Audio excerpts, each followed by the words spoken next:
Ustedes dirán que tendrá que ver la imagen de la portada de la charla, pero ustedes se pueden imaginar que se refieren a eso.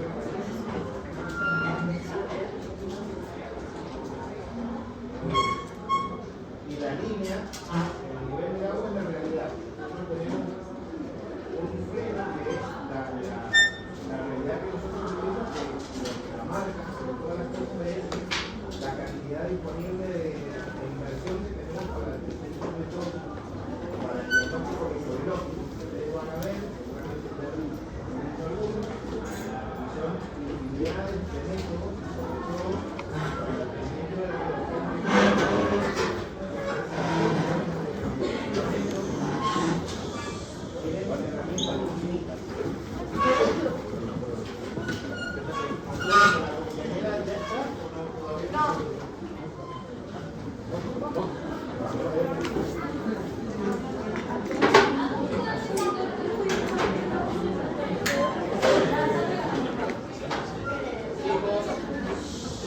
ya hemos empezado la clase. Entonces, todo lo que nosotros no tenemos acceso a lo que está por debajo de nuestro agua y eso no lo son. Cuando se vean lo que podría llegar a tener disponible o lo que quisieran, como para que la diagnóstico de manera rápida y efectiva, no lo tienen porque básicamente no estamos en Europa, no estamos en Europa, así que eso quiero decir con esto. Adelante. Gracias. Bien. Sí. Y todo lo que está acá no quiere decir que sea inútil. Todo lo que está acá tiene que ser sumamente tomado con pinzas e interpretado. Porque el diagnóstico serológico, ya vamos a ver enseguida qué es lo que es, nos va a dar un pantallazo, pero no de algo que ya está hablando, algo que ya comenzó. Sobre todo cuando hablamos de bacterias, las herramientas serológicas no son tan enseguida, gracias. Ahora sí está la bienvenida. Bueno, antes de la idea entonces es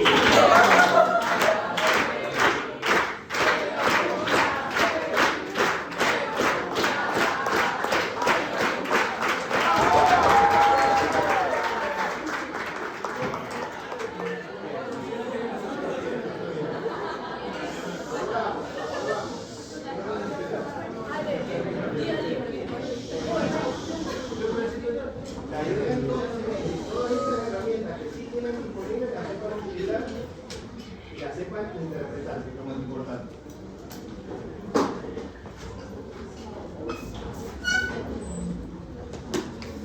Ahora les voy a pedir, para que hagamos la clase un poquito más amena, que participen escaneando ese código QR y van a votar de acuerdo a la pregunta. Ya vuelve la...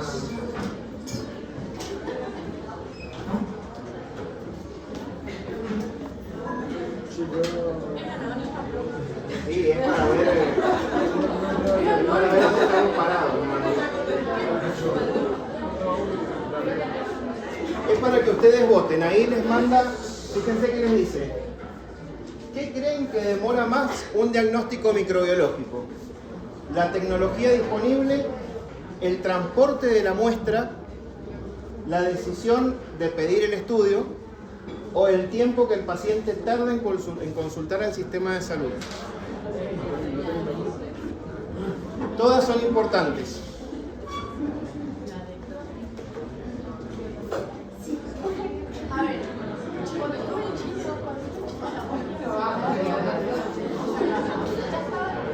Vamos, tenemos 23 votos y falta.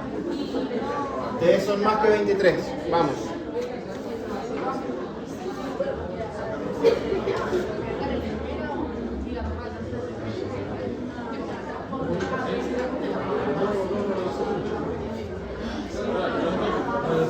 ¿Estamos? ¿Ya votaron todos?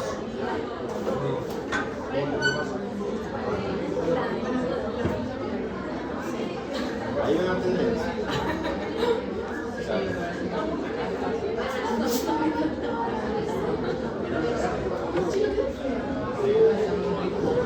ya estamos.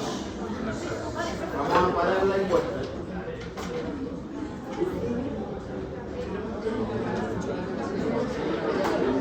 Bueno, efectivamente, los que votaron por el transporte de la muestra no está equivocado. No está para nada equivocado. El transporte de la muestra es una condición preanalítica que es importantísima.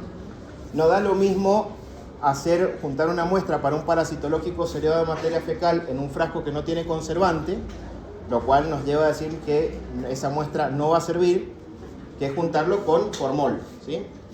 Entonces, no da lo mismo llevar una muestra en un recipiente no estéril, que obviamente el cultivo va a ser positivo, pero el germen que nosotros vamos a obtener, vamos a recuperar de ahí, es un germen que no está representando la infección, es un contaminante.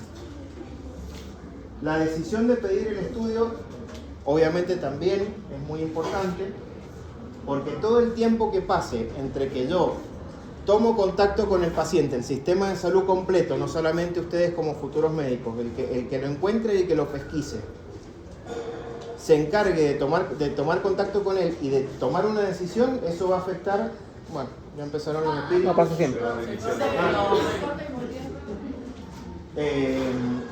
Y se me fue lo que les estaba diciendo, pero es importante el tiempo, ya lo vamos a ver enseguida. Pero está muy bien el tiempo en que el paciente tarda en ir al médico, esa es la opción correcta, porque como les decía recién, dependiendo del momento de la infección, hay herramientas que se pueden utilizar y hay herramientas que no. Sobre todo teniendo en cuenta que el paciente toma determinaciones como porque alguien le dijo en algún momento, che, cuando a mí me picaba, cuando iba a orinar, yo me tomé este antibiótico y me hizo re bien. Entonces ya estamos afectando, ¿sí? O sea, ya el rescate del germen no va a ser el mismo, aunque la bacteria esa sea resistente a ese antibiótico. Ya lo vamos a ir viendo con el tiempo. Bueno, preguntitas como esta van a haber varias que me parece que nos sirven para ir viendo dónde estamos parados. El diagnóstico diferencial, que es el diagnóstico principal, es el presuntivo más el microbiológico, que es el de certeza. En el presuntivo vamos a tener todas aquellas herramientas que como laboratorio clínico podemos llegar a tener de fácil acceso, ¿sí? Que ya vamos a ver cuáles son y seguramente son las que ustedes más conocen. Me paro acá y tapo los que... Ahí no. Pero no está solamente, no es el único componente del diagnóstico diferencial. El otro componente es el interrogatorio del paciente. Que el paciente nos diga que la fiebre comenzó después de un viaje a una zona endémica, a Ecuador, y se vino con fiebre y lo picaron mosquitos. No es lo mismo que decir que he estado toda la semana en mi casa, todo el mes en mi casa y no he salido de ahí y ahora tengo fiebre, pero no sé cuál es mi foco. La verdad que no me duele la garganta, no sé de dónde viene, pero tengo fiebre. El dato epidemiológico es sumamente importante. ¿Cuándo empezó? Si esa fiebre tiene ciclos, ¿cuánto tiempo el paciente, por cuánto tiempo responde a los antipiréticos? Si responde o no, si ha tomado algún antibiótico. Todos son datos que nos van a servir para ir armando el diagnóstico diferencial. Y obviamente ustedes, acá viene su parte como futuros médicos, el examen físico, los análisis clínicos que le pidan y el diagnóstico por imagen, ¿sí? De todo eso van a tomar una decisión para un tratamiento, que ese tratamiento, cuando es el inicial y cuando tenemos pocas herramientas, se llama tratamiento, ¿alguien se anima a decir? Es un tratamiento que yo doy tratando de cubrir empírico. Ese tratamiento, por lo general, cuando hablamos de una infección bacteriana, es un antibiótico de amplio espectro. Obviamente que después tenemos que ir a escalar o a descalar, ¿sí? O sea, a pasar a un antibiótico con mayor capacidad o retrotraernos a uno. Ese sería el escenario ideal. Por lo general, Un tratamiento ambulatorio empieza y termina y el paciente entre medio hizo lo que quiso, como ya dejó de tener fiebre después del antibiótico, volvió a los síntomas, volvió a recaer. Pero básicamente esos son los 3 pilares fundamentales para el diagnóstico diferencial. Ahora vamos de nuevo con el QR. Empezamos, profesor. Empírico quiere decir que se da por las dudas. ¿Okay? O sea, vos tenés como médico una impresión de que el paciente que te está en ese momento consultando tiene una infección de las vías urinarias no complicada. Entonces decís, bueno, ¿vos haces infecciones urinarias a repetición? Sí, las hago. Bueno, entonces te administro ciprofloxacina. ¿Okay? Pero esa ciprofloxacina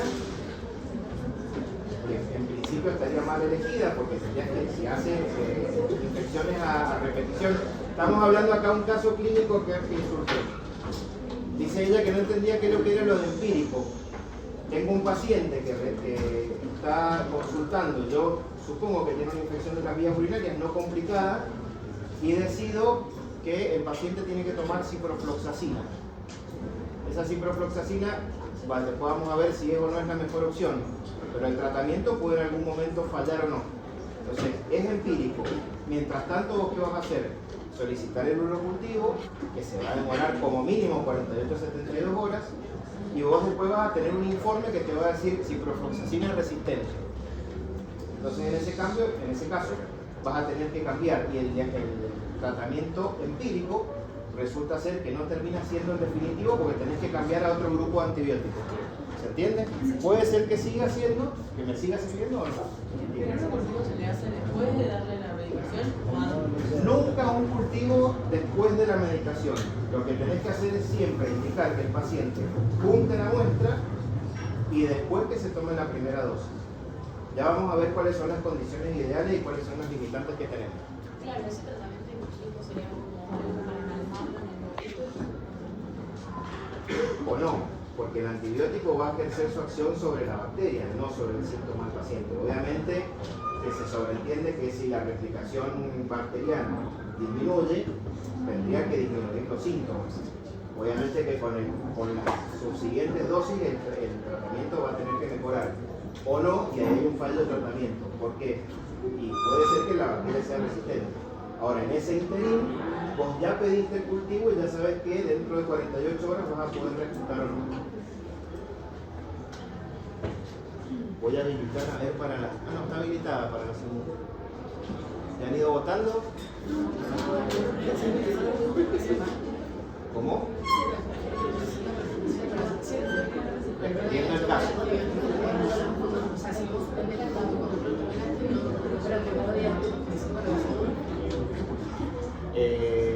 Dependiente, ahora vamos a ver enseguida. Enseguida volvemos sobre eso.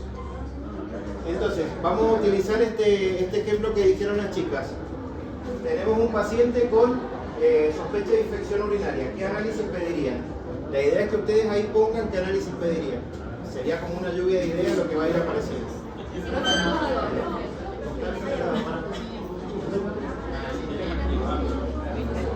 Ah, ahí está, perdón.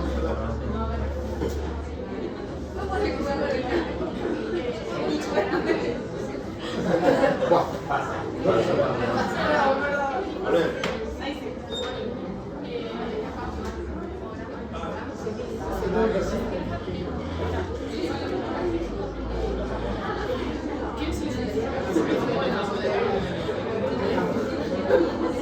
No, pero estamos hablando de análisis.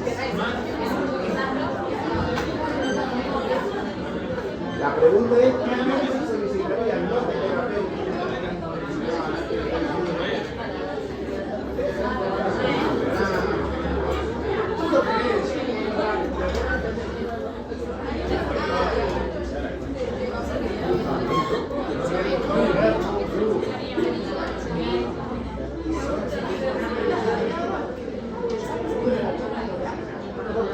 ¿Usted hace el último teórico? No, después viene el doctor Blanco. Bueno, ¿cómo vamos?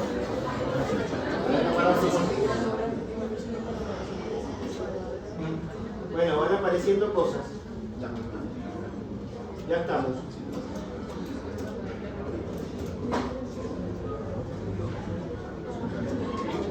Pero vamos a dejar que sigan.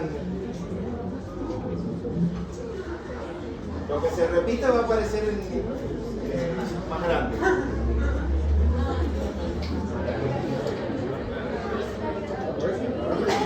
Bueno, acá dice, volvamos. Sobre todo lo que se destaca es urocultivo y orina completa. Está muy bien. El patograma puede ser que no sea tan claro el cuadro. A lo mejor tengo un dolor abdominal asociado al ardor. Bueno, lo paramos porque van a ir apareciendo cosas de la materia. Listo, puede que van a... Y sí, está muy bien. Sí, que no retenga le va a hacer bien. Que no retenga. Entonces, urocultivo es lo principal, ¿sí? Ahora, ¿el urocultivo van a tener resultado inmediatamente? No. Es algo que empieza ahora y termina en 72 horas. La orina completa está muy bien. ¿Qué van a mirar en esa orina completa? ¿A qué le van a prestar atención? ¿A que solo aparezcan gérmenes? Porque esos gérmenes pueden ser los patógenos o no. Sobre todo cuando tenemos al paciente en la guardia y sobre todo cuando es una mujer que se complica que hagan una higiene como corresponde. Entonces, es obvio, por la anatomía propia de la mujer, va a ser muy difícil que no contaminen la muestra si no están en la casa y si no tienen una plantita para secarse. Entonces, vamos a ver la leucocituria o la leucopiuria presente en ese examen de orina completa que vemos. Hemograma está muy bien. Los que dijeron anticuerpos, ¿a qué anticuerpos se refieren?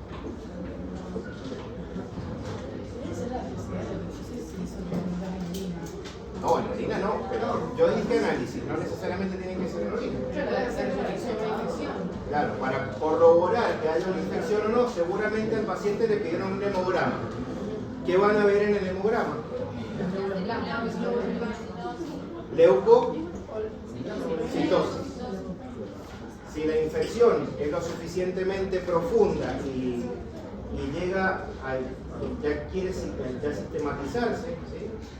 Además van a encontrar otros indicadores como por ejemplo una leucocitosis, una hiperleucocitosis, y van a ver desviación a la izquierda, es decir, más cantidad de neutrófilos y neutrófilos encallados, ¿sí? Acuérdense que todos estos reactantes de fase aguda que se despiertan en la infección, despiertan el sistema del complemento y en definitiva terminan también afectando a la médula, y la médula produce más cantidad de glóbulos blancos que tienen una madurez menor que el glóbulo blanco, que es el neutrófilo segmentado que normalmente circula. Dice también, sí, analítica de sangre está bien, un poquito general, está bien. Orina y sangre, análisis de sangre, cultivo y ecografía, está muy bien. Hemograma, hepatograma, cultivo de orina, eritrosedimentación. Al que puso eritrosedimentación, un aplauso. Acuérdense que la eritrosedimentación, ¿por qué aumenta la eritrosedimentación? Porque los reactantes de fase aguda hacen, sobre todo el fibrinógeno, hacen que los glóbulos rojos sedimenten y ahí consigan una velocidad de sedimentación globular. ¿Alguna vez han visto una pipeta de eritrosedimentación? Es una pipeta que se pega, a ver, tiene ciertas condiciones para la toma de muestras con un anticoagulante determinado y en una proporción determinada, y se mide en una hora la cantidad de milímetros dentro de esa pipeta que ha avanzado. Lo normal es muy difícil de establecerlo, por lo general es entre 1 y 15 milímetros, más de eso está aumentada la velocidad de eritrosedimentación. Eso igual se suele pedir porque no era muy exacto, porque decía que está pasando una infección. Claro, es un reactante de fase aguda. Como todos los reactantes de fase aguda te van a decir que hay una infección, pero no te van a decir dónde. Y ahí empezás a hacer otro. Exactamente. ¿Qué otro reactante de fase aguda conocen que recién lo nombraron? La PCR, la proteína C reactiva. Ese también les faltó poner. creatinina también puede ser. La creatinina si querés medir la función renal. La creatinina es un marcador renal, o sea, cuando obviamente cuando hay una deshidratación por la fiebre puede ser del paciente, puede ser que la creatinina aumente un poco, pero la que primero se afecta es la urea. La urea antes que la creatinina.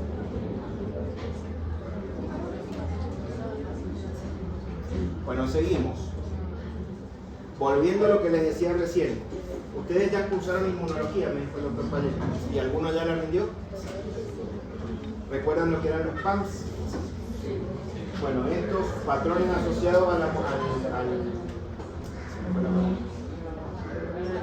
membrana del patógeno, dentro del gram, ¿ya vieron la diferencia entre el gram positivo y el gram negativo? Bueno, cada uno de ellos tiene una particularidad que hace despertar las distintas vías de la inmunidad innata, ¿sí? Fíjense que ahí el esquema les dice que esos PAMs pueden ser, por ejemplo, el lipopolisacárido, el péptido glicano y el ácido lipoteicoico. Vamos a recordar cómo era más o menos, y así a grosso modo, comparando la gram positiva y la gram negativa. Como para recordarlo como una mnemotecnia. En el gram positivo, ¿qué es lo que le da la defensa a la bacteria? Que ahí es evidente. El tamaño del péptido glicano. Pared tienen los dos, compuestos de distinta manera. La resistencia del gram positivo viene dada a grandes rasgos por el tamaño del péptido glicano. Es un muro. De hecho, van a ver los aminoácidos que lo forman. Algunos se llaman muramilpéptido. Viene de muro, justamente, porque es la que le da la rigidez. Ambas tienen un espacio periplásmico. En ese espacio periplásmico que tenemos, además de el metabolismo propio de la célula, que bueno, la membrana celular está más abajo, pero ya en ese espacio periplásmico hay inmunidad bacteriana también. Y lo más importante es que acá aparecen las, no sé si se las han nombrado alguna vez, las beta-lactamasas. ¿Sí? O sea, ya un mecanismo de resistencia a antibióticos. Están girando por ahí. Se producen adentro, pero salen inmediatamente al espacio periplásmico. ¿Y cuál es la resistencia del gram negativo? O sea, ¿qué es lo que le da resistencia al gram negativo? Así como en el positivo era el muro, en el gram negativo, ¿qué es lo que es? El lipopolisacárido es un PAMS específicamente, pero la rigidez, la defensa, se la da la complejidad de la membrana externa. En esa membrana externa tenemos varios PAMs. El lipopolisacárido funciona como endotoxina, es el primero que va a activar las cascadas de inmunidad innata, ¿no? También tienen un péptido glicano, también tiene un espacio periplásmico, y lo otro es exactamente igual, entre comillas, ¿no? Pero lo importante es saber que acá tienen porinas. Entonces la primera barrera con la que se va a encontrar el antibiótico, acá era la pared, acá es una estructura. Tiene que haber una permeabilidad a ese antibiótico que quiere entrar a la primera barrera, que es la primera. Encima después tiene una segunda y tiene un péptido glicano que no es muy grande, no es muy ancho, pero está, y también hay que atravesarlo. Así que como mnemotecnia, acuérdense de esto: el gram positivo es el muro y el gram negativo es la complejidad de todas las estructuras que tiene. Volvemos a lo de recién. Entonces, esos PAMs activan el sistema monocito macrófago y los neutrófilos. Estos neutrófilos y los monocitos producen las interleuquinas. De ellas, la interleuquina 6, sobre todo, es la más inmunógena. Ahí está como un poco más simple. Sobre todo en el hígado, no quiere decir que sea el único órgano que produce una respuesta en forma de reactantes de fase aguda, que significa esto que está acá, ¿sí? Que son los que nombramos recién: la PCR, el fibrinógeno, la aptoglobina y la procalcitonina. De hecho, si ustedes ya han estudiado fisiología, ¿de dónde viene la procalcitonina? ¿Cuál es la célula productora de la procalcitonina? la célula C de la tiroides. ¿Se acuerdan que la tiroides tiene células C y células T? Unas producen las hormonas tiroideas y otras producen la preprocalcitonina, luego la procalcitonina y luego la calcitonina, que es la que tiene la función, ¿sí?, específica. Pero en condiciones de infección, y sobre todo mientras más grave sea esta infección, esa procalcitonina no solamente se va a producir en la glándula tiroides, sino que se va a producir entre otros órganos en el hígado, ¿sí? Hoy por hoy la procalcitonina puede ser que yo ya esté desactualizado, pero hoy por hoy el mejor marcador de sepsis bacteriana es, o sea, el mejor reactante de fase aguda es la procalcitonina. Es el más temprano de todos, ¿sí? Si lo tienen en el hospital en que trabaje, hoy por hoy, supongamos que ustedes ya estuvieran recibidos, serían unos elegidos de Dios, porque no todos lo tienen, no todos tienen acceso. Yo en el hospital que trabajo, gracias a Dios, lo tenemos. Entonces es la herramienta número 1 del terapista, que tiene que recibir al paciente, que tiene que decidir si está séptico o no está séptico. Es la procalcitonina.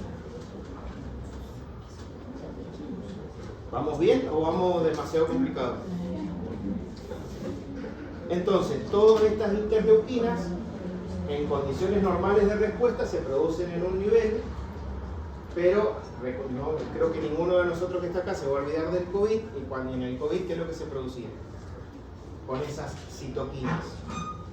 Una tormenta de citoquinas. Y el resultado era el fallo multiorgánico, porque la inflamación era tanta que en algunos casos, algunos que éramos hipersensibles, reaccionábamos de esa manera, ¿sí? O sea que este era un problemita entre otros, ¿no?, en el COVID. Es un dato de color.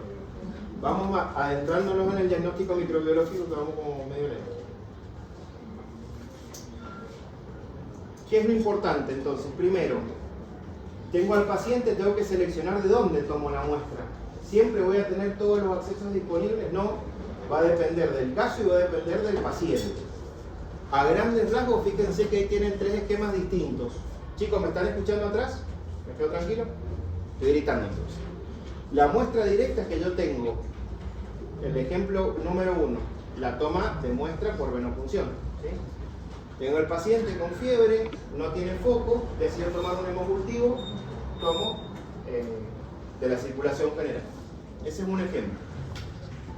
En el segundo caso, una muestra indirecta, es decir, que tengo que usar un espacio anatómico para llegar al espacio anatómico desde el cual voy a tomar la muestra.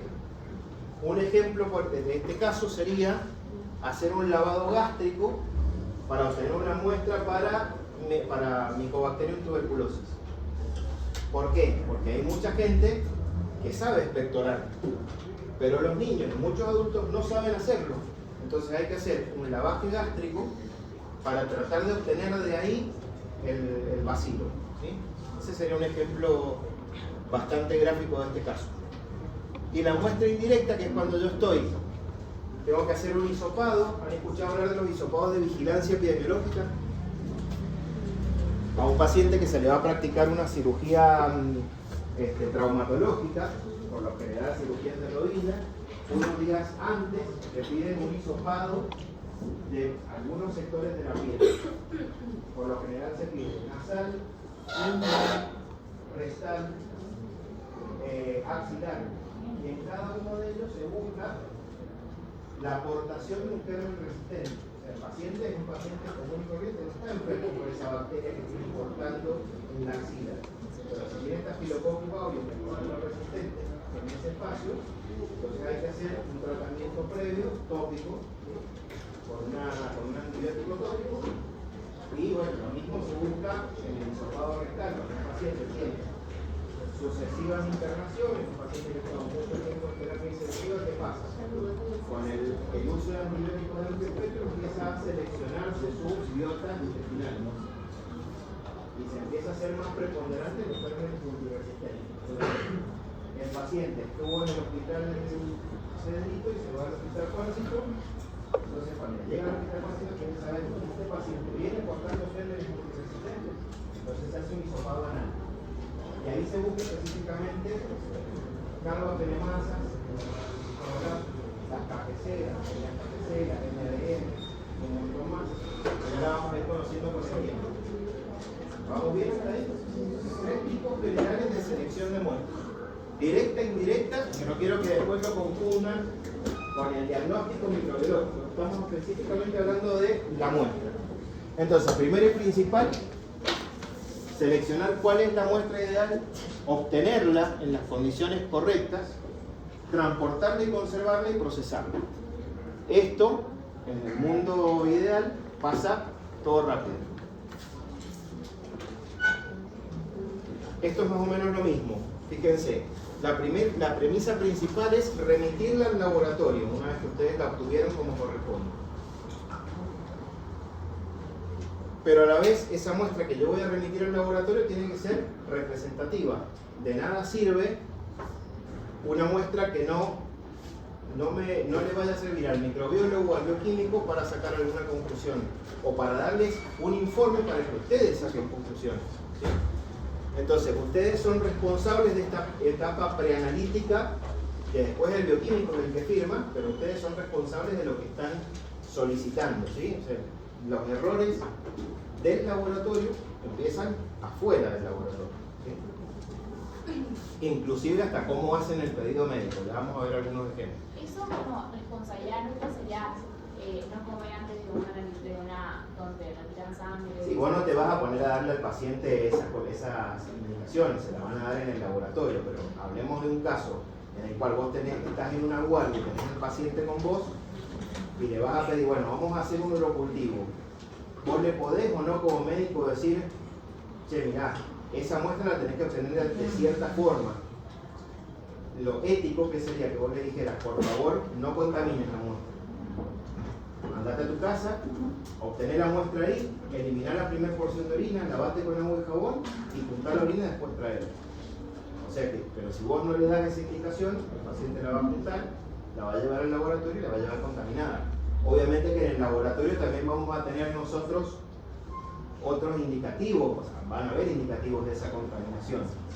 Pero si vos querés que esa comunicación con el paciente ya desde el primer momento sea efectiva, lo que sirve es que vos le seas claro desde el primer momento.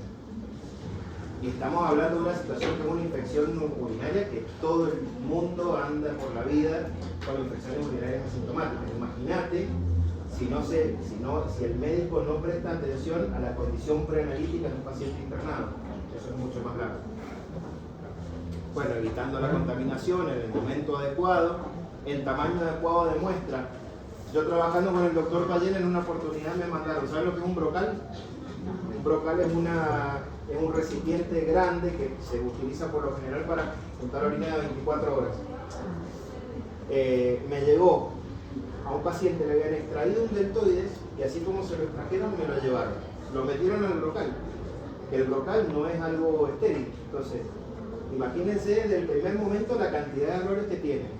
¿Cuál es la representatividad de ese tejido que está dañado? ¿Cuál es la parte representativa de ese tejido dañado en el que yo supongo que hay una infección? ¿El tejido completo? ¿El músculo completo? No, en una parte de todo lo que yo decido sacar terapéuticamente, ustedes decidieron sacar. Pero ¿qué mando a analizar el laboratorio? ¿Todo el deltoides? No, la parte representativa. Yo veo necrosis, la mando. Veo inflamación, la mando. ¿Sí? Seccionada en frascos rotulados. Digo, porción distal del hueso tanto, parte blanda, secreción, porque no da lo mismo que a mí me manden un montón de muestras del mismo paciente y no me indiquen cuál es cuál, ¿sí? Porque en cada una de ellas yo como bioquímico microbiólogo voy a tener que prestarle atención a ciertas cosas, así que ahí está la responsabilidad de ustedes, que decía ser cirujano, cómo identifica. Obviamente que ustedes van a estar operando y le van a decir al ayudante de acá, tomá, ponele en un frasco estéril, traeme el frasco estéril, ponele hueso femoral distal, a este ponele secreción. ¿Sí? Ahí está la importancia de su trabajo. El uso de conservantes. Si yo decido mandar una muestra para cultivo, no voy a usar un frasco con formol, lo inverso que les decía recién. El caso del parasitológico que tiene que juntarse con formol. El recipiente estéril y por lo general no esterilizado, porque por lo que hacen es utilizar los frasquitos de las ampollas de algunos medicamentos que los esterilizan y tienen una boquita que es así. No saben lo que me acuerdo de las madres de los médicos cuando me mandan en esos frasquitos así. Se utilizan frascos como los de orina, frascos estériles que no tienen nada y que a mí se me hace cómodo, y yo evito contaminar la muestra y evito que el médico después tenga que administrar un antibiótico que a lo mejor el cultivo hubiera sido negativo, pero yo la contaminé de tratar de tomar una porción de esa porción que ya me mandaron ustedes. Y la temperatura de conservación. Otra vez empezado con... Dice, siempre se debe refrigerar cualquier muestra clínica antes de enviarla al laboratorio. Voy a sacar un minuto para activarla, que me puedan poner la respuesta. Suena lógico que así sea, pero bueno, ¿siempre lo van a hacer?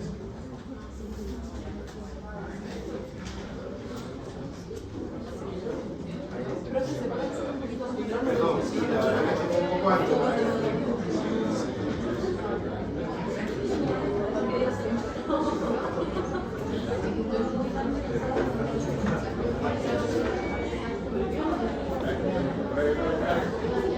¿Estamos? Este sí.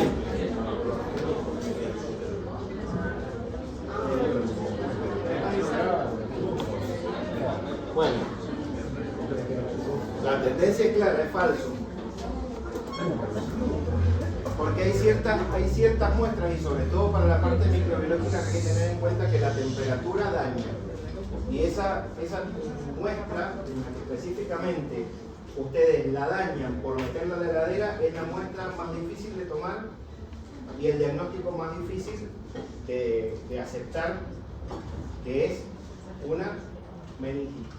Entonces ustedes toman una muestra de líquido cefalorraquídeo, sospechan una meningitis bacteriana y la meten en la heladera. Ustedes imagínense lo difícil que es llegar a atravesar la barrera hematoencefálica para poder llegar a producir una infección. No es lo mismo la cantidad de germen que uno como bioquímico obtiene en una infección urinaria, en la placa específicamente, que la que puede obtener de un líquido cefalorraquídeo. Normalmente, aunque haya infección en el líquido cefalorraquídeo, es difícil llegar a tener suficiente cantidad de muestra como para hacer el antibiograma y todo lo que viene después, ¿sí? Entonces, la muestra para bacteriología de líquido cefalorraquídeo, que inmediatamente tienen que remitirla al laboratorio para que se procese, eso premisa número 1, no meterla de la esa muestra. Obviamente que el líquido cefalorraquídeo van a pedir también un examen físico-químico, van a pedir, no siempre va a haber un bacteriólogo disponible para que les haga un gram en el acto, pero sí van a tener un bioquímico al que le pueden pedir que le haga la parte físico-química y la parte microscópica general al líquido cefalorraquídeo, donde ustedes van a prestar atención específicamente a qué, si les pueden dar una fórmula leucocitaria, hablando así entre comillas, si el predominio es a polimorfonucleares o a mononucleares, para ya definir para dónde se va el tratamiento, no el tratamiento, sino el diagnóstico de la encefalitis. ¿Es bacteriana o es viral? Esa es la primera puerta que van a abrir, ¿sí? ¿Vamos bien? Sí.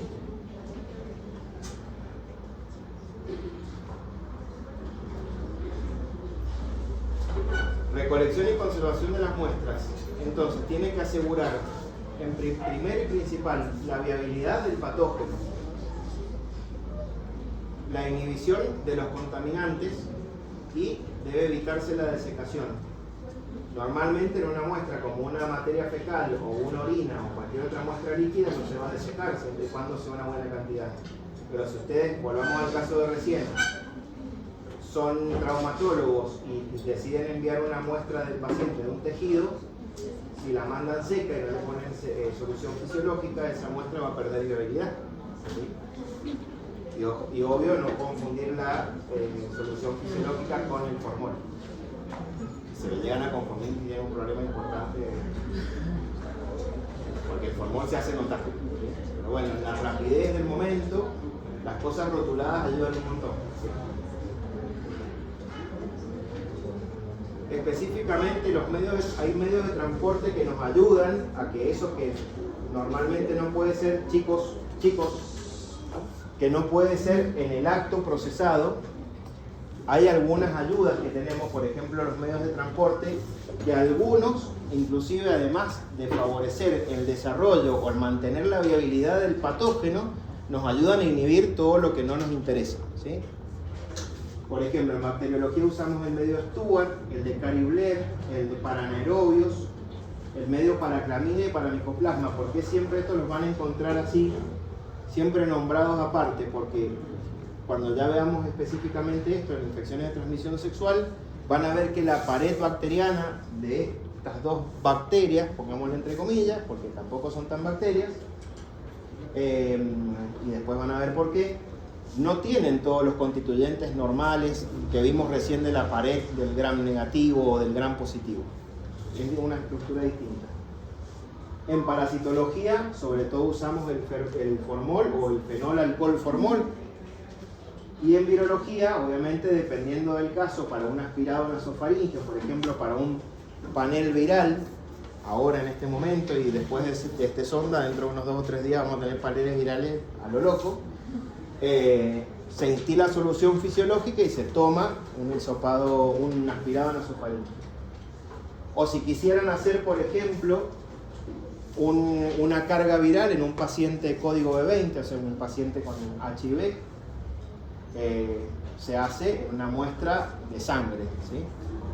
Y se utiliza este anticoagulante, que lo habrán escuchado nombrar antes, el ácido etilendioaminotetracético, más conocido como EPTA, más fácil que todo el nombre que tiene. Y obviamente lo de virología, enviarlo de inmediato sin transporte para líquido cefalorraquídeo y suero.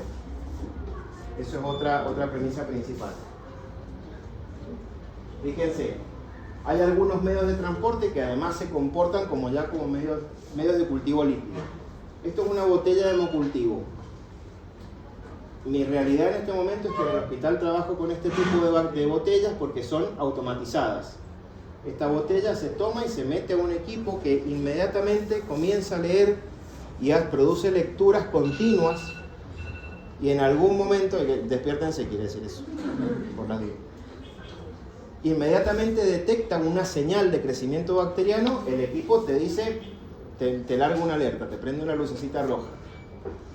También he tenido la posibilidad de trabajar con botellas para hemocultivos que son manuales. Yo tengo que observar 2 cosas, sí. Sí, les decía que esas botellas que vienen ahí para el hemocultivo son para un equipo automatizado. Ese equipo automatizado, cuando detecta una señal de crecimiento bacteriano, larga una alerta. Pero como no todos somos ricos, hay algunas botellas que tienen siguiéndolas con la mirada. Hay que ver 2 cosas. Esto pregunta el examen. ¿Qué hay turbidez? ¿Qué hay hemolis? Y normalmente están observando esas botellas todos los días, por ejemplo, una lectura diaria durante 7 días hasta que llegamos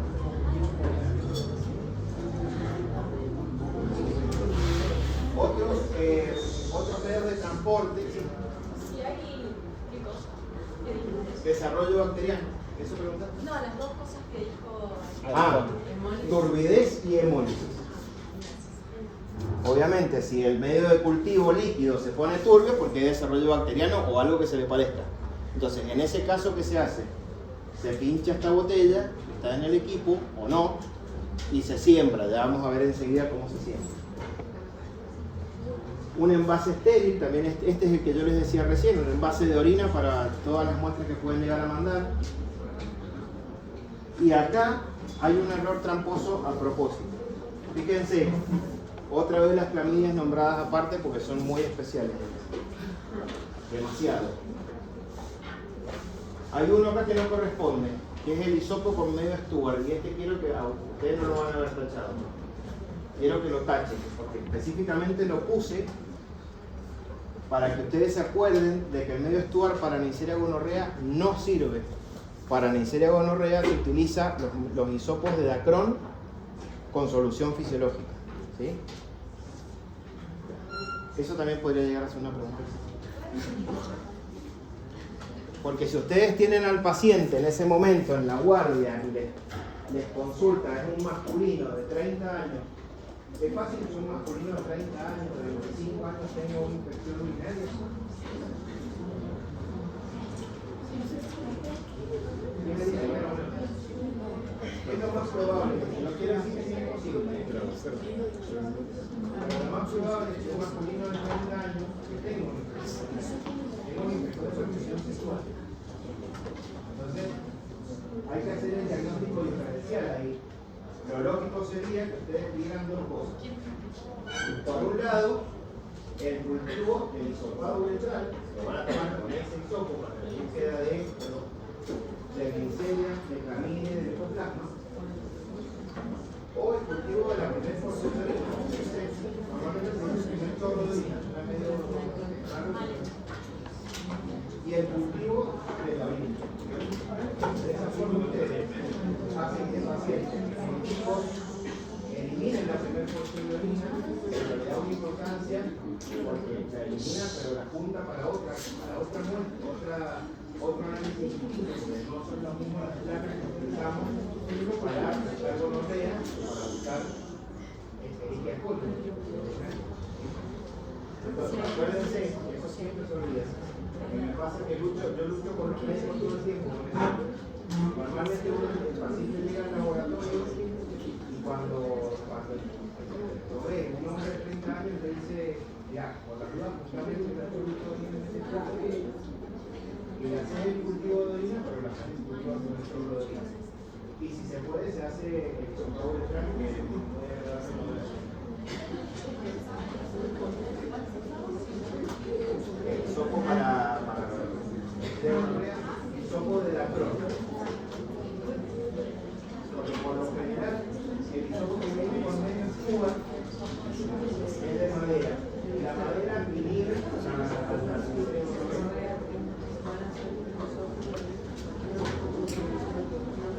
¿Vamos bien hasta ahí?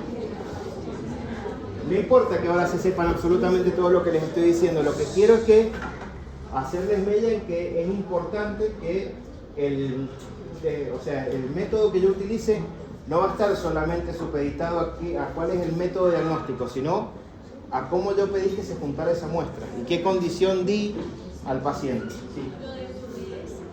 Y hemólisis.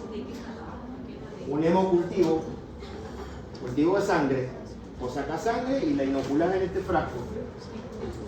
Este frasco, específicamente este que vos ves acá, va a un equipo que lo lee todo el tiempo, porque es una botella automatizada. Ahora, si vos no tenés la suerte de tener en el lugar donde trabajás un equipo automatizado, tenés que mirar la botella de hemocultivo durante 7 días y si aparece la turbidez y o la hemólisis, es probable que haya una bacteria.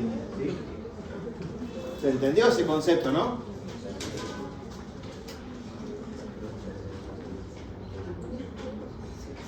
Bueno, acá no hay mucho más nuevo de lo que les dije recién. Fíjense que hay otros casos, por ejemplo, ahí ven un medio de transporte para virus, que son medios de tipo líquidos, que tienen una composición que no vamos a poner a estudiar cada uno de sus componentes ahora, pero sepan que son especiales.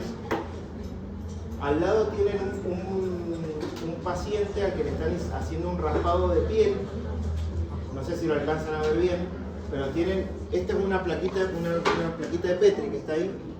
Entonces el que está tomando la muestra está con un bisturí escamando de a poco y juntando esas escamitas en la caja de Petri, que tiene que ser, ¿cómo tiene que ser esa? Estéril, porque si no está estéril, hablamos. No pasa nada si le toca la piel al paciente. Si está apoyado, por ejemplo, en ese ejemplo, si está apoyado en el dedo y le raspa la uña. No entiendo. Pero no se puede contaminar. Mira, en este caso vas a estudiar hongos. O sea que seguramente con algo vos lo vas a contaminar, pero el medio de cultivo te va a inhibir a la bacteria, porque no, en ese medio de cultivo no crecen bacterias, crecen hongos. Así que básicamente ahí no tenés problema. En condiciones ideales que tendrías que usar también los guantes estériles, obviamente que el bisturí tiene que ser estéril también. El caso de abajo, por ejemplo, fíjense que están sacando pelos directamente con pinzas. Obviamente que esa pinza también va a ser estéril. ¿Me escuchan por allá atrás, chicos? Esa pinza que estén utilizando para esos pelos que se están descamando solos, obviamente que también tiene que estar estéril. Eso podría ser normalmente una tiña, una infección micótica. Y al lado ya tienen tachado, bueno, lo tacha demasiado. Ahí dice test de Graham o escobillado anal, está como que no se ve nada. Porque eso ya no se utiliza más. El test de Graham, junto con el parasitológico seriado de materia fecal, se toma de los pliegues del ano los mismos 5 días que uno hace el juntar la muestra para el parasitológico. Imaginemos que la verdad que es bastante desagradable, pero es más desagradable tener que mezclarla. Porque hay que mirarla, porque hay que ver si hay parásitos adultos, si es parte de esos parásitos adultos. Entonces, yo voy a tener en el parasitológico normalmente 2 frasquitos con formol. Esto presten atención porque es importante. El parasitológico, específicamente dicho, es el seriado de materia fecal, donde van a juntar una porción de materia fecal por día durante 5 días, y obviamente que es una condición muy importante que el nivel de materia fecal no exceda el nivel de conservante, porque si no la caja que quedó afuera, hablando en castellano, va a empezar a fermentarse. Yo necesito que la materia fecal quede cubierta con el conservante. Sí, chicos, gracias. Y otro frasquito con formol, donde yo todas las mañanas al bebé, por lo general, apenas se levanta y antes de limpiarle la cola, van a pasar una gasa que la van a humedecer y la van a pasar por los pliegues del ano. ¿Por qué? Porque hay un parásito que tiene, muchos parásitos tienen hábitos nocturnos, después esto se lo va a explicar bien el doctor Bonti. La hembra sale digamos, desde el recto y pone los huevos en la madrugada alrededor del ano. ¿Cómo? El oxiuris, que ya no se llama más oxiuris, olvídense, se llama enterobius vermicularis. Hay 2 cosas que ustedes, vaya que se tienen que ir sacando de su léxico. Cuando hablen de flora va a ser o su vecina o las flores que están afuera. Acá hablamos de biota, no hablamos más de flora, ¿sí? Y otra, por ejemplo, van apareciendo algunos cambios que durante mucho tiempo se le dijo oxiuris vermicularis. Bueno, ya no se llama oxiuris vermicularis, se llama enterobius vermicularis. Ya no se llama giardia lamblia, se llama giardia intestinalis, ¿sí? Esos cambios se van haciendo por toda la biología molecular que les va dando, haciendo a los animales que cambien el nombre, no tienen otra cosa que hacer. Dacron. El hisopo para la Neisseria gonorrea es Dacron, D-A-C-R-O-N. O si no, el hisopo de alginato, que también es otro que está para eso, sirve para eso. Porque ya no se usa más. Eso era una versión del test de Graham que les expliqué recién, donde le ponían, desagradable totalmente, un Sintec, le pegaban en la cola y después le daban al paciente o a la mamá, ¿no? Le daban el portaobjeto y la mamá se encargaba de pegarlo. Y la mamá iba por todos lados repartiendo huevos de oxiuris en ese momento. Bueno, le daban un pozo a la mamá de un bebé que le pica. Bueno, te doy un portaobjeto y te digo, bueno, en este portaobjeto pegás mañana un Sintec en la cola y después lo pegás en el portaobjeto y pegás el otro. Bueno. Sí.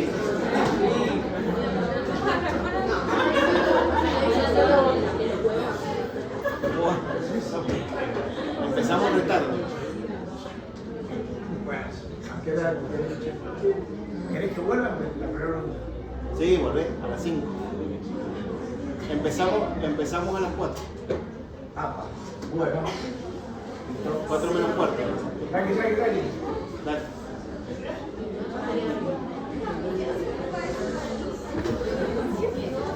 Chicos, por favor, chicos.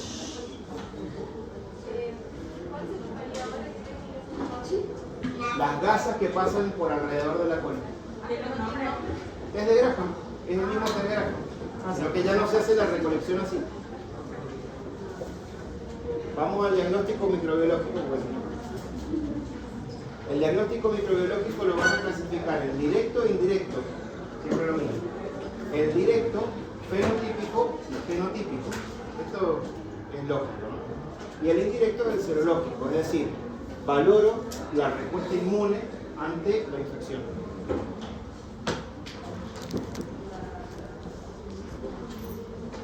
Esto acuérdense que lo van a tener todo en la clase, así que no hace falta que se pongan a copiar mucho.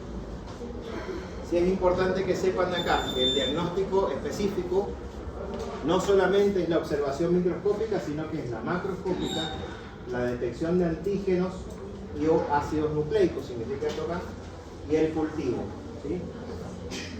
La observación microscópica en fresco del material cuando me lo permite, una secreción, por ejemplo, me permite verla directamente en fresco, entre porta y cubre, o hacer una coloración previa, no sé si tiene algo que ver, pero no es fácil, o hacer una coloración previa, o una técnica especial, o sea, un microscopio especial que no se tiene en todos lados, un microscopio de fluorescencia, o un microscopio de campo oscuro o de contraste de fase, que ya lo vamos a ver. Y las coloraciones típicas que siempre utilizamos en microbiología, entre otras, Gram, Ziel-Nielsen, Giemsa y Kinji. Ziel-Nielsen es para la baciloscopía, para buscar bacilos ácido alcohol resistentes. Gram para ver gérmenes, distinguir los gram positivos de los gram negativos, obviamente. El Giemsa para ver el predominio de la reacción inflamatoria, polimorfo nuclear, mononuclear. Y el Kinjun, que es para bacilos ácido resistentes. Este tiene, el Ziel-Nielsen tiene alcohol y ácido, y este tiene solo ácido, ¿sí? Es un caso, por ejemplo, en la nanocardia, ¿sí? ¿Para qué le veía el 100? Para la baciloscopía. ¿Y el último? Para nocardia. Ya lo vamos a ver en una foto enseguida. Ya bien. Fíjense, ahí tienen los enterobios vermiculares. Acá los tienen. Eso está alrededor del ano. A eso sale la hembra a la noche, pone los huevos para patar. Fíjense el tamaño de esas formas adultas de Ascaris, 15 a 30 centímetros. Pueden salir por cualquier orificio natural, inclusive por el lagrimal. Hay casos descritos. Estos son artrópodos. Y esta es una parte de una teña, de una, que eran las señoras lombriz solitarias. Pero la observación macroscópica de la muestra es bien florida, como la de recién, cuando tengo que describir un parásito, pero no es el único caso en el cual voy a describir macroscópicamente la muestra. Yo puedo describir que la orina es hemorrágica, que la materia fecal es muy copiosanguinolenta, por ejemplo, que el esputo, otra vez, que el esputo es salivoso, donde ¿qué me vamos a demostrar? ¿Que la muestra es representativa o no representativa? Tiene que ser un esputo cargado. Hay que decirle, inclusive, hay manuales que describen de ordenación, que describen que hay que decirle al paciente que junte un pollo, para que entienda que tiene que venir de acá y no de la saliva. Te lo juro que está escrito así. Es así. Para que entiendan, porque es importante. Un tejido da lo mismo que yo diga que está necrótico o que no está necrótico. No, porque si está necrótico puedo llegar a avisarle, ya darle a entender al médico que puede haber participación de gérmenes anaerobios, que puede haber polibiota, que es poliflora enfermata. Sí, es un paso previo. Un líquido cefalorraquídeo no da lo mismo que diga cristal de roca, que es el líquido cefalorraquídeo normal, o por lo menos que no está infectado por bacterias. Pueden tener un líquido cefalorraquídeo como cristal de roca, pero encontrarse con un positivo para herpes, por ejemplo, ¿sí? Pero si es de infecciones bacterianas, no va a ser cristal de roca, va a ser un líquido cefalorraquídeo purulento. Un líquido acítico no da lo mismo decir que era purulento a decir que era solamente hemático o a decir que era límpido, ¿sí? Un hisopado de Fauci, cuando el que toma la muestra no da lo mismo ver o informar o no informar que vio que habían placas o que habían o sea, estaban eritrogénicas, las pausas estaban rojas. ¿Sí? Y un raspado de leche ungueal, por ejemplo, en búsqueda de dermatofitos, o sea, de hongos que afectan a la piel, y que yo describo que el paciente tenía en la uña del dedo gordo del pie, tenía discromía, o sea, cambio del color normal de la uña. O que tenía onicodistrofia, que la uña estaba definitivamente deformada. ¿Sí? Vamos entendiendo a lo que me refiero, ¿no? El parásito es fácil de decirle, le pongo nombre y apellido. Ahora, cualquier otra muestra la tengo que definir con las características. Esa es tarea nuestra, como bioquímica. El examen en fresco, entonces, lo podían hacer con colorantes. Por ejemplo, fíjense que dice líquido cefalorraquídeo tinta china. El Cryptococcus neoformans tiene una cápsula que no permite entrar a la tinta china específicamente. No es cualquier tinta china, tiene que ser perlada, pero es fácil hacer esa técnica, pues una gota de líquido, del sedimento del líquido cefalorraquídeo con una gota de tinta china y se observa un microscopio y se buscan esas estructuras. Fíjense una uña que han raspado, no alcanzan a ver ustedes acá, pero si ustedes no le ponen una gota de hidróxido de potasio, el hidróxido de potasio ayuda a romper la queratina, entonces de esa forma les facilita que ustedes vean si hay un hongo o no. Porque si no pongan una escama entre porte y cubre no ven nada, ven una cosa negra que no les permite diferenciar nada. Y al lado tienen un parasitológico que está visto con Lugol. Acá se utilizó Lugol. Fíjense que no está escrito acá y es importante que lo recuerden. El Lugol, todos los parásitos tienen bastante apetencia por el yodo, entonces cuando lo captan se tiñen como el yodo. ¿Sí? Estos que ven acá, ahí tienen una Giardia lamblia mal nombrada, Giardia intestinalis. Y esto también es Giardia, pero son distintos estadios de la Giardia. Esa es una muestra nueva y está vista con otro colorante, azul de lactofenol. Y esta es una muestra que se ha juntado con parasitológico serio de materia fecal, entonces tienen un quiste. Aquel es un trofozoito y este es un quiste. Fíjense la diferencia, pero es el mismo parásito. Dentro del ciclo, que ya lo van a ver, de vida de la Giardia, está como forma de resistencia, esta que está acá, que es el quiste, y está esta que es la forma vegetativa.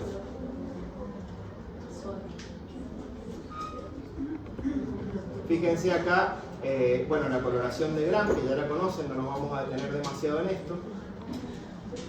Fíjense acá tienen la coloración de Ziel-Nielsen que nombramos recién. Siempre tienen un colorante de contraste y un colorante por el que tiene apetencia el patógeno. Este podría ser un Mycobacterium tuberculosis. Este está complicado. En este campo tiene como 20 bacilos ácido alcohol resistentes. Está cursando una tuberculosis actualmente. Puede ser que haya empezado el tratamiento o no, pero fíjense, colorante de contraste azul y colorante fucsina, azul de metileno para acá, y la fucsina que la toma el bacilo. ¿Sí? Esta es una coloración de Kingium que es muy similar a esta, el colorante de contraste es el mismo y el colorante que tiñe a la Cystisospora belli también es la fucsina. Acá también, y en la nocardia, recuerden que les decía recién, en este caso se calienta, o sea, se hace la impronta, ¿sí? Seca, y se calienta, se le echa la fucsina y se calienta. De esa forma, la pared del Mycobacterium tuberculosis, que tiene bastante cantidad de grasa, se ablanda y deja pasar la fucsina. Y ya la deja atrapada ahí. En este caso, y después viene una decoloración. Esa decoloración hace que toda la fucsina que no está dentro del bacilo salga y no te moleste. O sea que sería lo que está tiñendo todo. Absolutamente todo en un momento va a ser todo fucsia. ¿Sí? Hacen la decoloración y esa decoloración, en el caso de la coloración de Ziel-Nielsen, necesitan ácido y alcohol. Y en el caso de la nocardia necesitan solamente ácido. Por eso estos son bacilos ácido alcohol resistentes y la nocardia son solamente ácidos resistentes. ¿Sí? Vamos a los métodos de fluorescencia. Fíjense que la Cystisospora beri tiene fluorescencia por sí misma. Esto lo van a ver en un microscopio distinto al microscopio óptico, no es el que tienen ustedes en el laboratorio. Yo tampoco lo tengo. No son malas. Fíjense, una cosa es que la bacteria o el germen en sí mismo produzca la autofluorescencia, que sería el caso de la Cystisospora, y otra cosa es darle al germen la capacidad de florecer, y eso es marcarlo con una sustancia fluorescente. Todos los demás casos, fíjense, las hifas, el Mycobacterium tuberculosis y el Pneumocystis gyrovesi están teñidos, uno con auramina y otro con calcofluor. Entonces después se ve en el microscopio y recién ahí se ve la fluorescencia. Ella misma no tiene fluorescencia. Y esas son fluorescencias directas porque son de la bacteria. O la tiene la bacteria o le permito que florezca. Ahora, otra cosa distinta es que yo use la bacteria en la impronta, pero es una bacteria que yo hago crecer, o sea, un germen que yo lo hago crecer a propósito, lo fijo sobre un portaobjeto y después lo pongo en contacto con la muestra del paciente, que no tiene bacteria. Esto es diagnóstico indirecto. ¿Por qué me adelanto esto? Porque siempre que ponemos de por medio el microscopio de fluorescencia, viene esta duda por medio. La inmunofluorescencia directa es para el diagnóstico microbiológico directo. Y la indirecta, bueno, no estoy diciendo mucha ciencia, pero no es lo mismo que lo produzca la bacteria que estamos buscando en ese momento, que sea el patógeno, a que yo quiera que, por ejemplo, un paciente que le toma una muestra de sangre para suponiendo que tiene una sospecha de sífilis, no, en el caso del diagnóstico de sífilis se hace de manera indirecta. Entonces tengo ya un portaobjeto que tiene fijados el treponema pallidum, pero ese treponema pallidum yo lo hice crecer, o un laboratorio lo hizo crecer y me vendió la impronta, ¿se entiende? Y yo cuando lo pongo en contacto con la sangre del paciente que tiene anticuerpos antitreponémicos, veo la fluorescencia. ¿Vamos? ¿Entendieron eso? Entonces, acuérdense, inmunofluorescencia, ¿qué? ¿Directa o indirecta? Si es directa, se debe al germen en sí. Si es indirecta, utilizo al germen para demostrar que el paciente tiene anticuerpos contra. Lo vamos a volver a ver enseguida. ¿Y ahí qué es lo que se tiene con fluorescencia? ¿El anticuerpos o el...? Pones la muestra del paciente como fuente de anticuerpos y después pones un anticuerpo marcado con fluorescencia.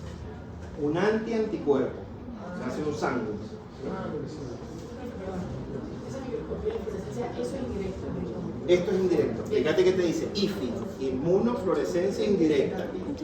Las de recién, las que vimos recién, son inmunofluorescencias directas. Y el caso del microscopio del campo oscuro, que es como ver en negativo al treponema pálido. O sea, en este caso el paciente vino con la sífilis, pero tiene el chancro. ¿Saben lo que es el chancro? ¿No? Es la lesión que produce la sífilis. Es un caso, hoy por hoy, es muy difícil verlo. Ahora empiezan a aparecer bastantes más. Pero bueno, el paciente por lo general, el diagnóstico de la sífilis va a ser serológico, con la BDRL y la prueba treponémica. Pero en este caso, si ustedes tienen la posibilidad y encuentran que alguien tenga un campo oscuro, que tienen que tener una suerte importante, estos sí, estos treponema pallidum son los que yo tomé en el hisopado del paciente. Este no. ¿Sí? ¿Quedó claro? Vale, lo pongo. Repitiendo lo mismo 20 veces, pero quiero que les quede claro eso, porque si no después se lo confunden bastante.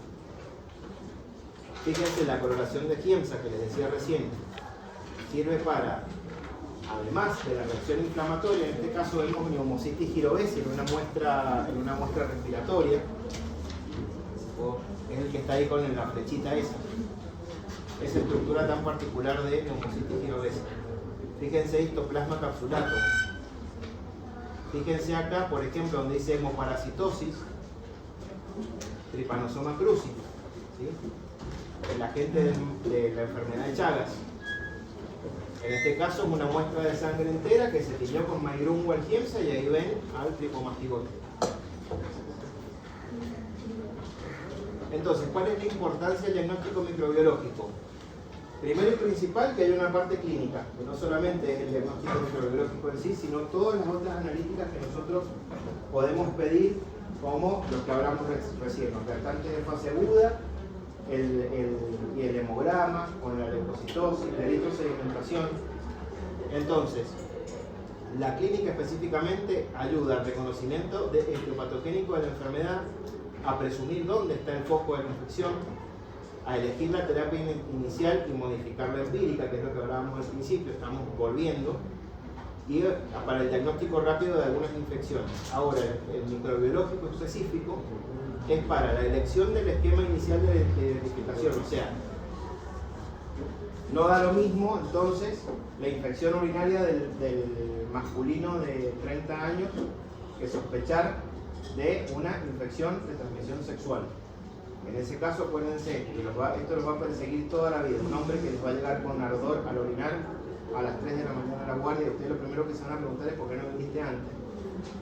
Pero lo importante es que ustedes sepan que tienen esa responsabilidad de decirle, antes del antibiótico vamos a apuntar 2 muestras. Y si no lo hacen ustedes, alguien lo tendría que hacer en su defecto, ¿sí? Elección de las pruebas de sensibilidad antibiótica y a los antimicrobianos. Si ustedes no hacen un cultivo para una infección urinaria, nunca van a obtener esa Escherichia coli que tienen que ver si es sensible o resistente a la ciprofloxacina que le dieron de manera empírica, lo que hablábamos también al principio. Saber también que la elección de los medios de cultivo viene supeditada a lo que ustedes indiquen, a su sospecha clínica. Nuevamente, infección de transmisión sexual o infección del tracto urinario. Porque los medios no son los mismos. Fíjense que los medios que utilicemos en algunos casos van a exacerbar alguna característica de la bacteria y en algunos casos no. Son medios nutritivos que básicamente los vamos a clasificar en 3 tipos. Los no selectivos, en los que crece todo, los selectivos y diferenciales, y los especializados.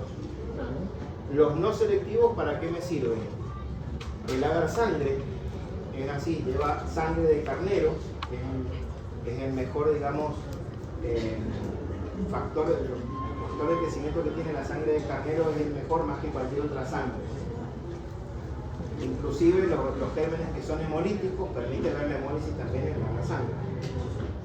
El agar chocolate, que es el agar sangre que se calienta un poco más de lo normal para que se rompa el glóbulo rojo y libere 2 factores, pregunta el examen, que son el factor 5 y el factor 10, que están dentro del glóbulo rojo y que los necesitamos para que crezca, por ejemplo, la hemófilo.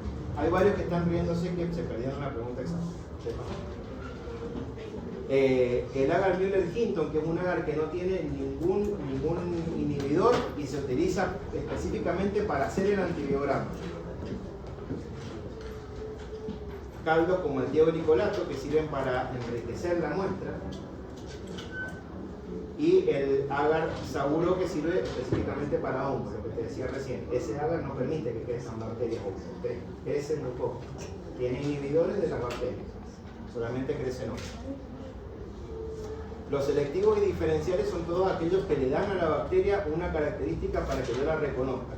Por ejemplo, el segundo que vemos ahí dice agar manitol salado. El Staphylococcus aureus tiene la capacidad de tolerar altas concentraciones de sal. Por eso se llama manitol salado.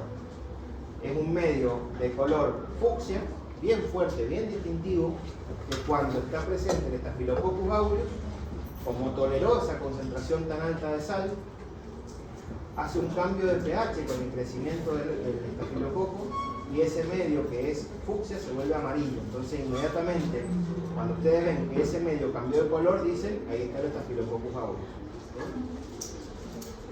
Fíjense el medio de Lowenstein-Jensen, que es específicamente para micobacterias, es un medio que está muy enriquecido y es un medio que se va a seguir durante 8 semanas el crecimiento.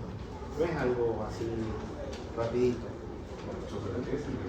¿Cómo? El agua chocolate no es enriquecido.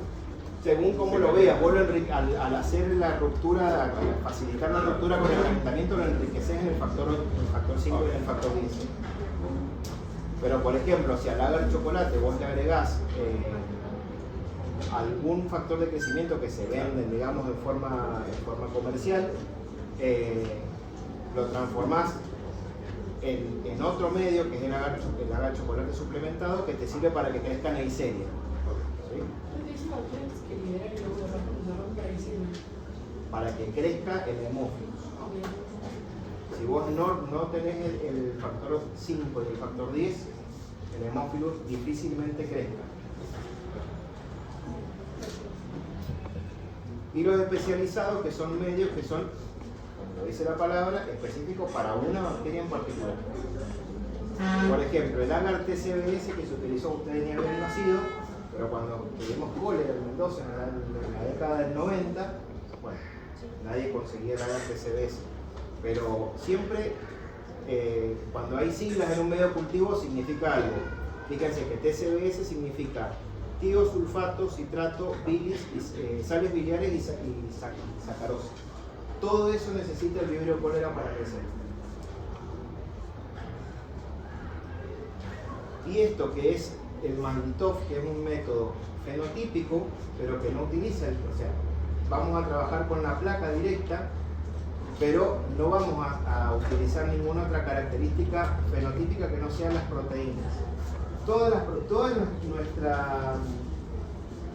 digo, la de cualquier ser vivo, estructuras proteicas determinadas, tiene un nivel, digamos, de excitación y un tiempo en el cual, cuando uno se lo expone a esa bacteria o germen que estemos estudiando, a un rayo láser que ingresa al equipo, hace que esas proteínas tengan un tiempo de vuelo, o sea, se exciten y vuelvan al nivel inicial. ¿Sí? Este dibujito que tenemos acá va a ser característico para cada bacteria.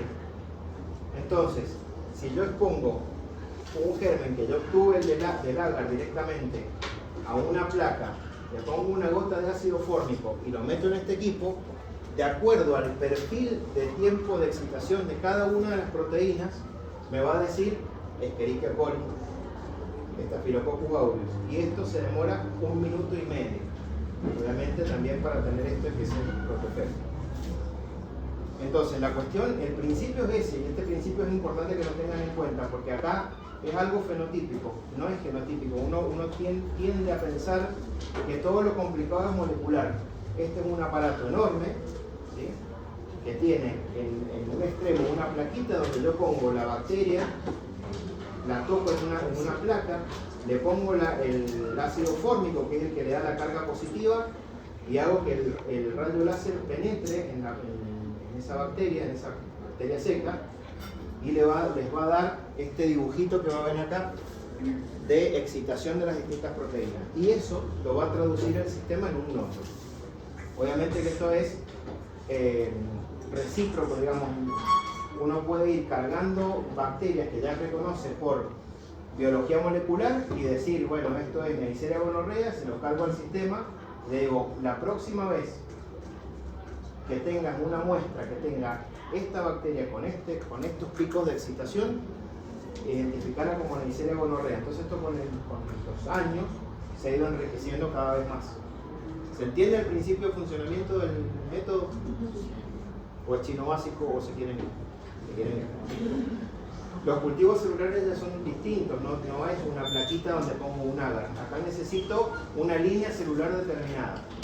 Y el efecto citopático que tienen los distintos virus, que no todos los virus tienen efecto citopático, hacen que esos virus crezcan dentro de esa línea celular. O sea, yo por ejemplo tengo la línea celular ELA en el que crece tal virus, ¿sí? No es tan fácil y es por lo general un método que está supeditado a laboratorios de referencia, no se utiliza mucho para el diagnóstico. ¿Qué significa citopático? Que mata la célula, citopatía. O sea, que para poder desarrollarse necesita, como todos los virus, acuérdense que los virus son parásitos intracelulares obligados y ellos no penetran en una célula, no pueden crecer, no pueden desarrollarse. Los métodos directos, los genómicos o los genotípicos, Y a diferencia de los que buscan solamente antígenos, fíjense que ahí está la inmunofluorescencia directa y la inmunofluorescencia indirecta. ¿Cacharían algo de ahí? Que lo está diciendo la palabra. La indirecta no es un método directo, es solamente la inmunofluorescencia directa. La aglutinación de partículas, en la cual yo, para reconocer serológicamente a algo, a ese germen, como en el caso de, ¿se acuerdan cuando hablamos del treponema, que nosotros hacíamos crecer el treponema para después reconocerlo con la muestra del paciente? Esto sería más o menos lo mismo. Yo tengo un anticuerpo unido a una partícula, y esa partícula, cuando haga la reacción antígeno-anticuerpo, se va a unir y va a flocular, por ejemplo, en el caso de la BDRL para el diagnóstico de sífilis. O el ELISA. ELISA quiere decir que acá se está utilizando una reacción antígeno-anticuerpo, en la cual el revelado se da por una enzima. O sea, el anticuerpo tiene una enzima, está marcado por una enzima, y cuando yo hago la reacción antígeno-anticuerpo, si se queda en la base, va a haber un cambio de color, si no, no lo va a ver. ¿Se entiende? Y las técnicas moleculares, que solamente rápido vamos a ver la PCR, pero es como una de las iniciales. Recuerden que la reacción en cadena de polimerasa es la estructura doble de ADN que normalmente tiene la bacteria. Está de costado porque si no, no me entraba la imagen. No me quedó. ¿Qué tengo que hacer primero y principal yo? Aumentar la temperatura, pero aumentar la temperatura y con una topoisomerasa que se aguante esa diferencia de temperatura tan grande. Hay el primer microbio que encontraron que la produce se llamaba Bacillus heterothermophilus, que tiene una topoisomerasa que soporta hasta 94 grados. Entonces, en un primer momento, ¿qué es lo que hago? Separo las dos cadenas. Y ahí hay entran en juego dos primers. Fíjense que hay uno 3', 5' y uno 5', 3'. Entonces voy a hacer muchos ciclos donde yo voy abriendo y cerrando esa doble cadena. ¿Qué va a pasar? También van a estar los nucleótidos marcados en el medio. Entonces se va a sintetizar esto y esto para acá. Cuando yo la vuelvo a abrir, fíjense que ya de tantos ciclos que voy haciendo, se va acortando la parte que a mí me interesa. Yo solamente voy a buscar un solo gen. Entonces después, con sucesivos ciclos, voy a obtener esta parte, la que estaba marcada con el primer 5', 3' y el 3', 5', enriquecido en eso. ¿Se entiende? Yo voy abriendo y cerrando la cadena y voy haciendo que se sintetice solo esa partecita. En una primera reacción, en un primer ciclo, se va a sintetizar todo. Ahora, ya de ahí, de ese proceso, se van a volver a separar dos cadenas y una va a ser, ya no va a tener uno de los extremos y se va a venir a pegar el otro primer del 3'. Entonces, ¿qué se va a sintetizar? Hasta acá. Entonces, se va enriqueciendo en un sector determinado de la cadena. Obviamente que este primer que yo uso acá y este que uso acá, lo compro hecho. Y digo, vos tenés que ir a reconocer tu cadena nucleotídica, que es justamente la llave y la cerradura del otro lado, ¿sí? La complementaria, ¿entiendes? Entonces la reacción en cadena de la polimerasa es que esa polimerasa que hay en el medio no es la polimerasa que tenemos nosotros, que solo aguanta 37 grados. Nosotros nuestro sistema trabaja a 37 grados, necesitamos un externo. Y es el Bacillus heterothermophilus. ¿Entendido? Pregunta examen. Bueno, no saquen el celular. Un hemocultivo positivo detectado por un sistema automatizado, lo que les decía recién, la botella que tienen los ricos. Es un método fenotípico, genotípico, proteómico, que es el caso del malditofo, o serológico.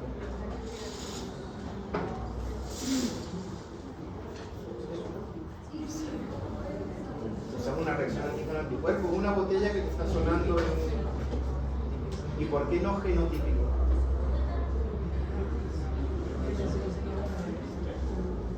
Porque lo que genere la bacteria en un medio de cultivo va a estar a expensas de lo que la bacteria utilice para vivir. Acuérdense que hay un montón de genes que la bacteria lo usa en forma estructural. Entonces no es genotípico, es fenotípico, porque es de lo que expresa la bacteria. Genera una diferencia de presión porque empieza a generar dióxido de carbono, el equipo lo detecta y les larga la señal, es lo que les decía recién. O si no tienen ese hemocultivo, ese aparato, ven la turbidez y la hemólisis. Eso depende de qué, de la expresividad de lo que tiene la bacteria, no de lo no expresivo, ¿sí? Y no es proteómico porque no estamos estudiando la composición proteica que hacíamos excitar y estudiamos después el patrón de picos que tiene la excitación proteica, que es el maldito. Así que en este caso la respuesta sería fenotípica.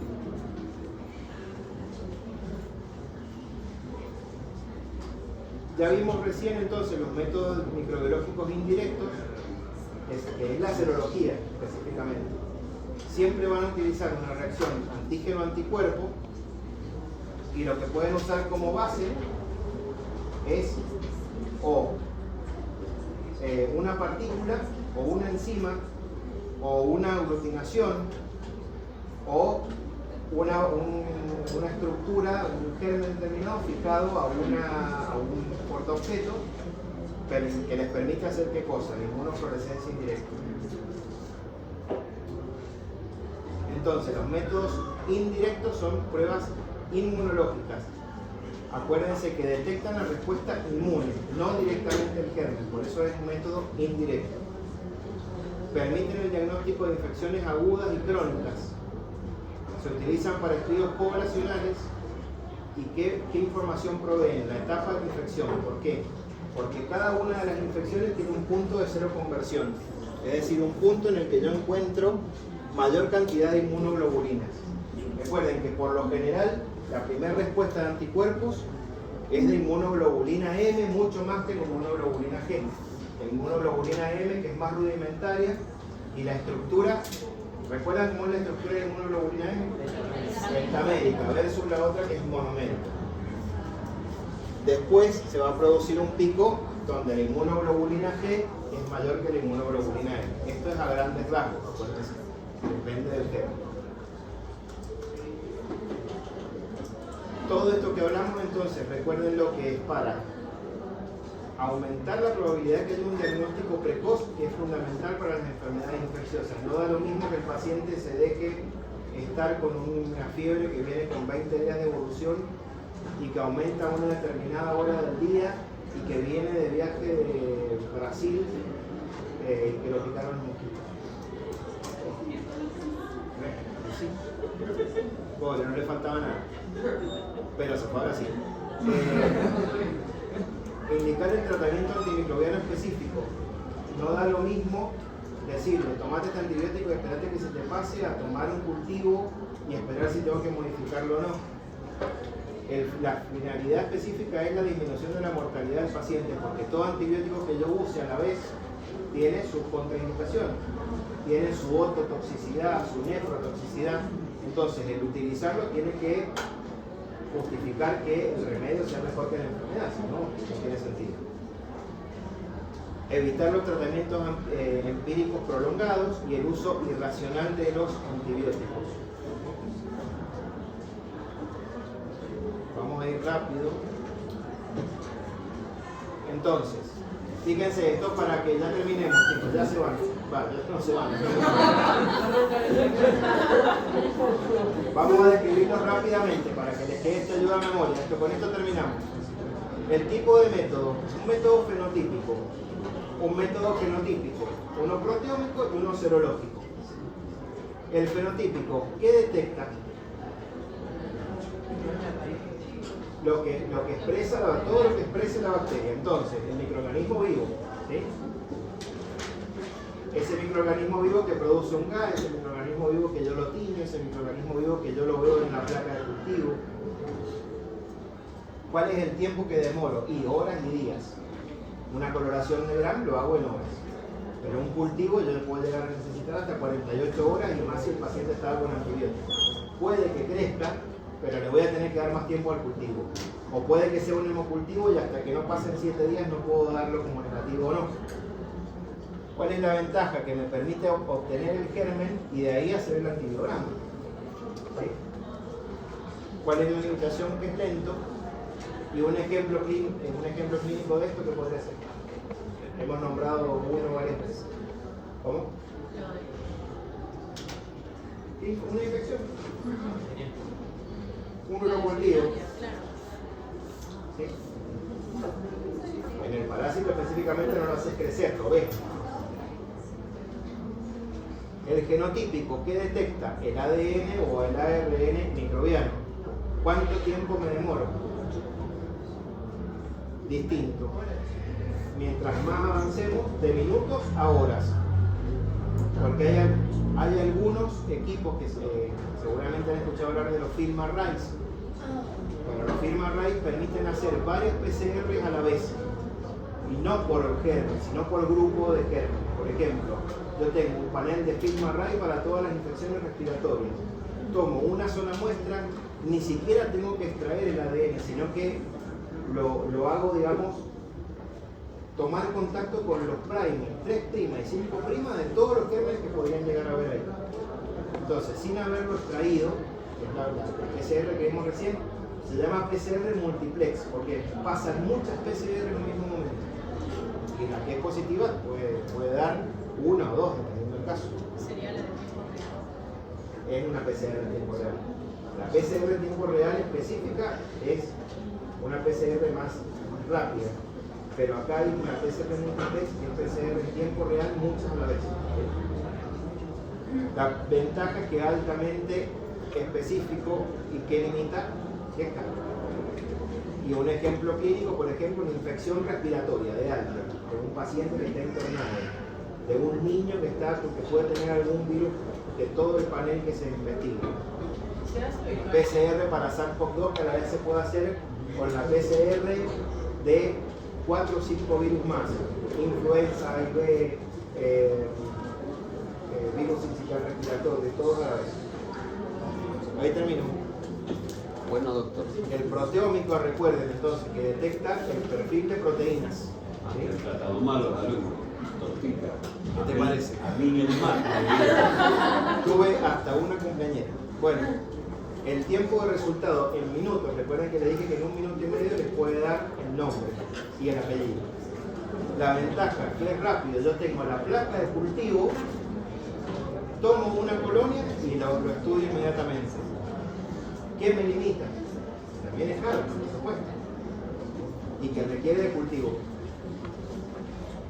Y no, porque por ahí, si tienen la botella del hemocultivo, por ejemplo, ustedes pueden centrifugarla varias veces el contenido y van a ver que en el pellet, digamos, en el sedimento, va quedando algo blanco, y eso algo blanco es la colonia que se empieza a concentrar.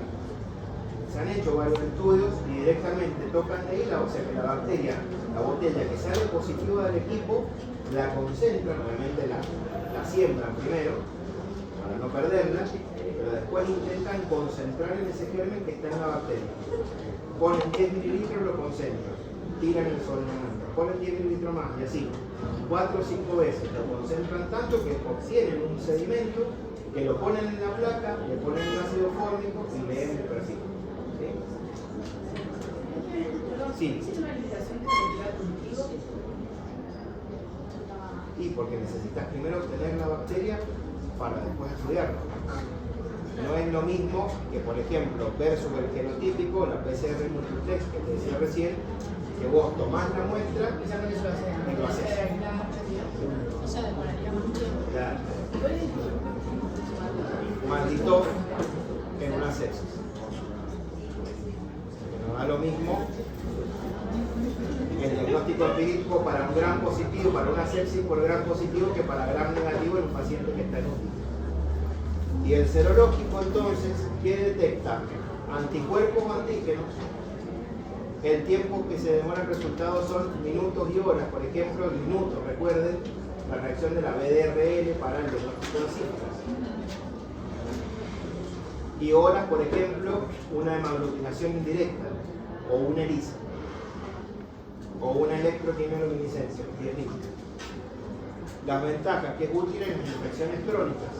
No es lo mismo el título de anticuerpos para Chagas que tiene un paciente 2048 diluciones que el que tiene 200.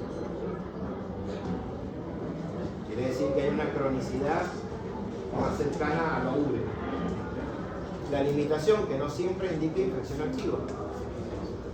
Y un ejemplo clínico, una ELISA para HIV. Ah, perdón. Gracias. Para HIV, por ejemplo, pero puede ser para Chagas.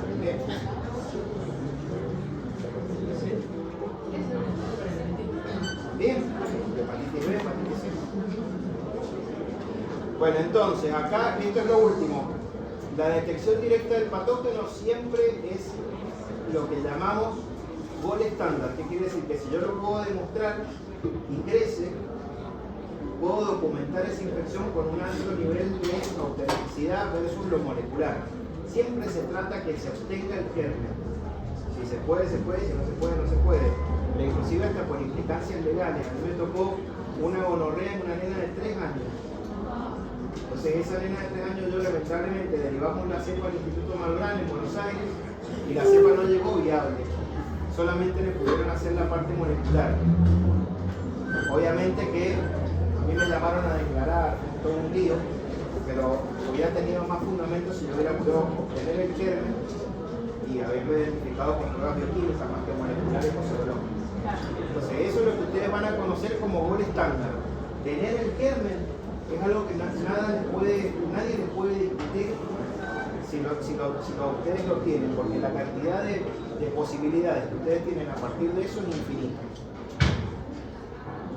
Así que bueno, que se queden con eso, que el diagnóstico microbiológico es un desafío interdisciplinario, como todos decimos. Gracias, chicos. Bueno. Espero que hayan entendido que me traigan todas las semanas.